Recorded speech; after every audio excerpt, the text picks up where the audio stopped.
gameday, come feel there. Rock a band and I like Tupac, I've been there. What's going on, goons and goonerettes? It's game day, man. It's really good to be out here, back into the stadium. I can't believe that this taken this long to get some football back in our lives. Anyway, really thank you guys for your support. There's a lot happening on the channel this year. Working hard behind the scenes to make sure that you guys are going to get an enjoyable time, good experience. And again, the main thing with 101 is that you guys are involved, and so that's really what I'm going to try and continue to work on. So let's have a good go while we're on our journey to 10,000 subscribers. So yeah, today, I don't think today's going to be as easy as everybody makes it out to be. Nottingham Forest last year, they only won one game away from home, which I talked about in the Premier League show last night, and appreciate you guys for supporting that show as well. That show doesn't do as well as our other shows for some reason, but you know, we're just still trying with it, and we're still going to keep on trying to reach out to all the other fans out there. So if you've got friends of other teams, let them know about Friday nights 10 o'clock, and let them know that we'll be talking about them as well, and not just Arsenal. So last night was really good. We had Dave on as well from Chelsea, as well as Drew, Andy and Neil. So we were just covering the whole spectrum. And yeah, I still feel really good about this season. Team sheet is coming out as well, so I'll be talking to you guys about that. But I just really wanted to let you know my feelings about today. Just really want a clean sheet. I know I went for 3-0, but I just want a clean sheet. And I really would like Havertz or Eddie to play today. I'd practically prefer if they both played, but then at the detriment of not starting Trossard, I think is probably the key. Now, I don't really know whether it's the manager's forte to not play Trossard. Imagine that. You know, we do need help on the bench. We do need impact players. We do need people that can come on and change the game. So one has to wonder, like, if you start all your best players, what does that leave in reserve? Does that make sense? And I think all of us have been saying Trossard should start, Trossard should start, he should start. But I think the manager is trying to sort of build something different. And if things aren't working out and keeping players fresh, I think that he's going to use the likes of Nelson, Trossard, Vieira, Smith Rowe, you know, 4 key important players, and not so much Nketiah because Jesus is out. But I think he's going to use those key players to try and get that impact and try and keep others fresh, rather than just burning them out on the get-go. So I don't know. I don't have the answers, guys. But I'm just trying to see if Trossard is not on the starting sheet today, then that's probably what he's looking for. Outside of that, Nottingham Forest have done a remarkable job of staying up. I mean, to buy 21, 22, 23 players and stay up and keep your manager as well. You know, most other teams, they sack their managers. But if we get to the point where we are dominating the game with our pressing and our presence and our high tempo, then that's not going to leave a lot for Nottingham Forest.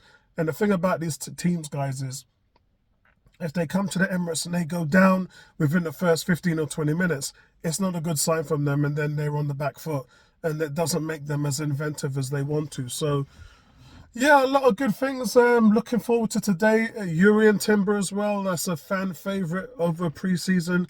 But I think regardless what we know about Timber, I think all eyes are going to be on Declan Rice because this is his first home game. And I haven't been one slamming Rice or slamming Havertz, and you know, there are guys now, so we need to support them through this process, through this learning curve that they have with this very complex and difficult system. I don't think that we solve anything by just plainly going out there and saying they're trash. It's just not my style. So I think looking forward to both players having a good game and getting a great reception from the Emirates faithful crowd today, who play another big key in this new season. But so if there's one thing that I do want to talk about, guys, it's a season ticket process. A lot of fans are being upset by it. A lot of fans understand why it's happening. Obviously to get rid of the ticket touts, and that flavors back into giving more tickets to the fans who are actually paying for the season tickets. So for most of you who don't go to the games, Arsenal offer their members a red membership and a silver membership. So if you're a red member for over a decade, like I was, you get the opportunity to be presented with a silver membership, which actually gives you about a 30% chance of getting tickets. The red membership only gives you about 10-12% chance of getting tickets.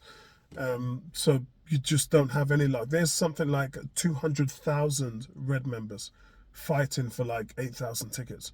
So it's not very rewarding. It's not a very rewarding process trying to find a ticket if you're a red member. But normally with silver members, they had made it easy for them in the past. So when I tried to get a ticket for the Spurs game, you have to go through lottery now. And most of the people who I know who I went through this lottery failed. So it's funny, you go through this lottery on like a Monday, and then you have to wait until a Friday morning until the results come out, and then you get an email from Ticketmaster. So it's Ticketmaster that's dealing with the lotteries now. Funny that, isn't it? They wanted to stop third parties from trying to get hands on the tickets and ticket touts. And then what do? They go and lease it out to Ticketmaster. It's almost, the hypocrisy is unreal. But I think for me, it's, I don't like that part of it because there's just a lack of transparency. You kind of knew previously before when you was a silver member that you were going to get to most games this season. Now, I don't have any idea how much games that we're going to get to. If we get to 6, 7, 8, 9, 10 games out of the 19 home games, then that would be a blessing. But I think because you've got a 1 in 3 chance of getting a ticket, then you'll be probably lucky to get to 7, 8 games this season. And that's with a silver membership. Red members, and it really depends, because if the team does well, then you're probably going to have a really good chance of getting tickets. But if the team nosedives like it did at the end of last season, then tickets are going to be widely available. So that just goes to show really the pigs and troughs of affecting the season tickets. But I think for now, it's frustrating because a lot of people are losing out. And I don't really know how to think about that. I think we're going to have to give this time and see how it plays out. But in my opinion, they should have probably stuck with the old system. And I know sometimes that meant the ticket touts had a little bit of fun with it, but Arsenal wasn't happy with the fact that they were taking their money. And not just that, but the fans were getting screwed out. I was hearing prices of £300-400 for the season tickets at the end of the season. And I think that that's what the Arsenal as a whole, if you spoke to Edu or you spoke to Vinay at the Arsenal Supporters Trust meeting last week, that's probably what their answer would be, is that they want the fan experience to be fair, and that they want the fan experience to be a price that is rewarding of what the fans want to pay. So look, let's give it time. Let's see what happens, and I'll come back to you guys with the team news. And, it's a strange one. First, it looks like Thomas Partey might be playing right back, and then Ben White in the middle as a centre back. But Gabriel is on the bench, and it looks like they're going with a 3 at the back, which is good because it means that we're trying to enforce a double pivot. So it's going to be sort of a hybrid of a 3-4-3. Arsenal, many fans will tell you, looked amazing in that situation when Arteta first took over the team, and they had their FA Cup run. They beat all kinds of teams, Liverpool, Chelsea, Man City. Those are the teams that we were able to use of that. But I think while we had Maitland-Niles and Nelson in that formation and we were dominant, I don't think he really used that formation again because he didn't have the players, and we can all kind of see he was getting to move to that innate 4-3-3 formation. But pre-season is about experimental kind of ways, and I think that Arteta has seen something that he wants to try. I got my wish that Eddie's up front. I think it's going to be a lone striker. It's probably going to be a 3-4-2-1 formation, but we'll have to see, guys. So it's a strange one. It's White, Timber, and Saliba at the back, Ramsdale and goal, obviously. Yeah, and then we've got Havertz, we've got Odegaard, we've got Partey and Rice. So I think that's your 4-man midfield. And then up front, we've got obviously Saka, and we've got Martinelli, and we've got Eddie. So I am all up for experimentals, and it seems like he's definitely tweaking. This is what it is, guys. Let's be fair.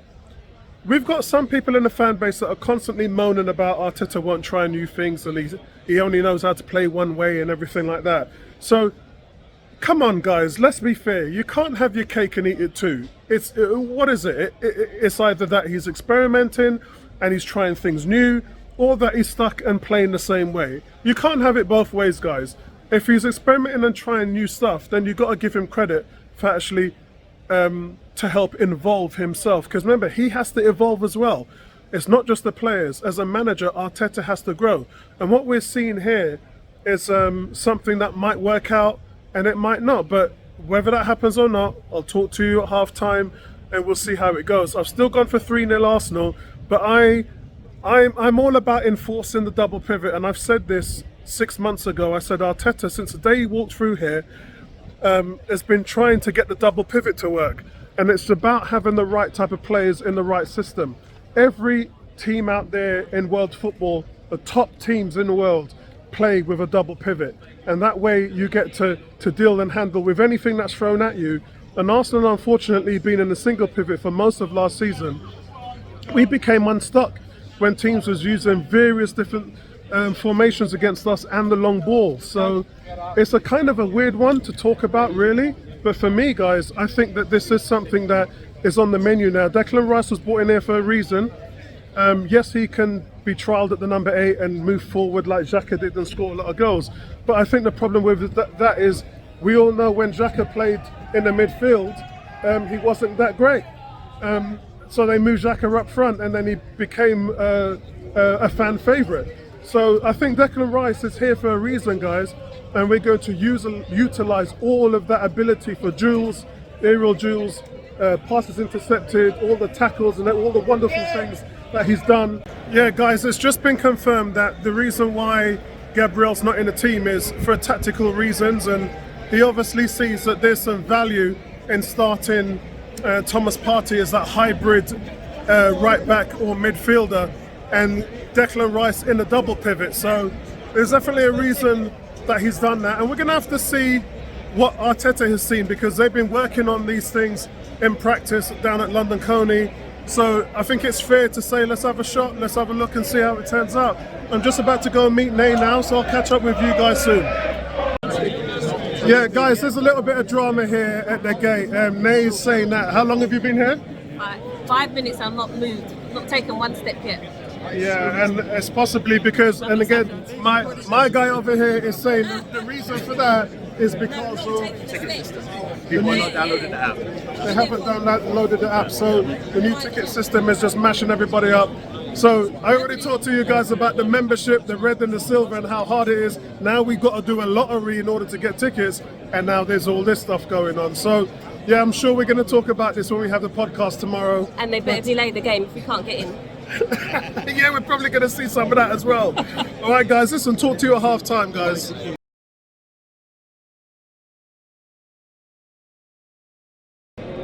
Yeah, guys, so it's Arsenal 2, Nottingham Forest 0. It's probably the start that you wanted. We saw what Man City did last night, and Arsenal have come back and shown their mettle today. And it's 2 exquisite goals. Quality goals. Martinelli on the first one, who actually was missing for about 20 minutes for the first half. Just really didn't get anything done on the left-hand side. Him and Havertz, no real disrespect to them, but most of the play just went through the right-hand side. Partey, Ben White pushing up to support Saka, and that's where most of the danger came. But as soon as Martinelli came alive, 2 defenders on him, he just pulls a back move and switches it between his legs. The ball did get away from him. It looked like he wanted to get on the end of it, but it did run away from him, but went into the path of Eddie Nketiah, and Eddie just finishes like Eddie does and puts Arsenal up 1-0. That's now 5 goals in Eddie's 10 starts without Jesus since the injury started last year. So when you consider that Eddie is getting 1 goal in every 2 starts, he's doing his job, and nobody can really complain about that. But the second goal, William Saliba comes into the midfield, really showing what Arsenal's new formation is, and you've got to give credit. It's patience that the fans really need at the moment, because the players are still trying to work it out. But this new formation is showing quite a lot with Partey, Saliba, Timber, and it's a different shape. It's more of a double pivot. It's supposed to be more solidified, but Arsenal is still kind of in their teething moments at times, because there's 1 or 2 times where Forest has had their chance. They actually got a higher XG than Arsenal in the end of the first half. But Saliba then pings the ball through to Saka. Saka does what he does best. It reminds me of the hat-trick he scored against England when he had them 3 fantastic goals. But it's his trademark left foot curling into the top left-hand corner net, and it's just unsavable. You don't save those. 2 really great goals, mirrored off by a decent performance. You can see they're finding their feet now, and there's a little bit more balance. Forest is coming out at us. They don't have their heels dug in as much as they did in the first half an hour. So they're coming out a little bit, but they've barely had a kick of the ball, if I'm honest. Arsenal are on them so quickly to dispose them and get the ball off them. Really difficult for Forest to get anything going. And remember what I said, they only won 1 game away from home last season out of 19. And they're not going to win today. So I think more the same in the next half, and let's see some fresh faces. Let's see a Vieira, a Smith Rowe, some guys coming off the bench. Let's see what Gabriel can do. You know, you can rest players now that you've got this kind of squad here. You're not going to miss a beat with some of the names. So I think it's fair to say that changes are going to be early if it carries on like this and we get an early goal in the second half. I'll catch up with you guys later. I'll speak to you full time.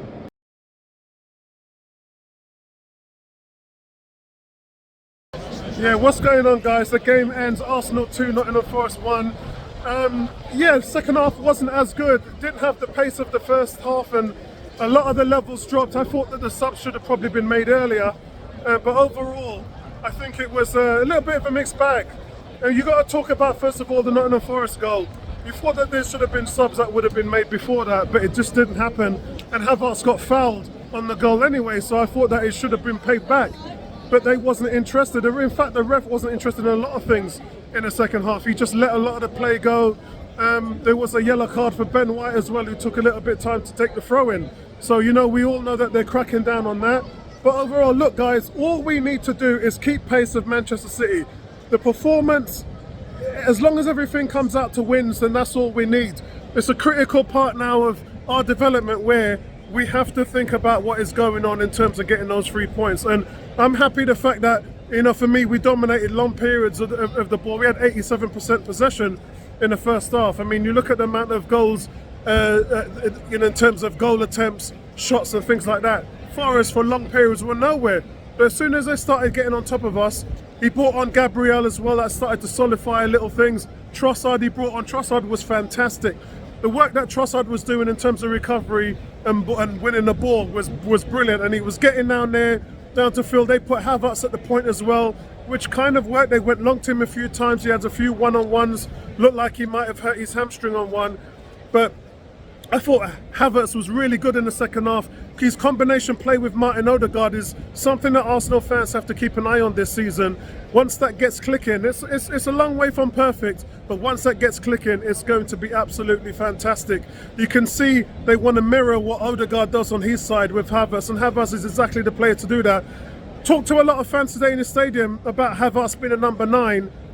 We need to let go of that, guys. He's not a number 9. We should know that from his time at Chelsea. He's been brought here to be a hybrid sort of 9-8ish, and he's really good at what he's doing. Getting into space, getting beyond the lines, the runs that he makes is terrible for defences to mark somebody like that. And if we can continue to develop him in that role, then opposite Odegaard, then we've got 2 guys playing behind the strikers who can create a lot of goals and score a lot of goals as well. So I thought there was a couple of times Havertz could have pulled the trigger, but really happy with his display today. But overall, like I said, guys, the impact in the second half just didn't come for us, but we've come away with 3 points.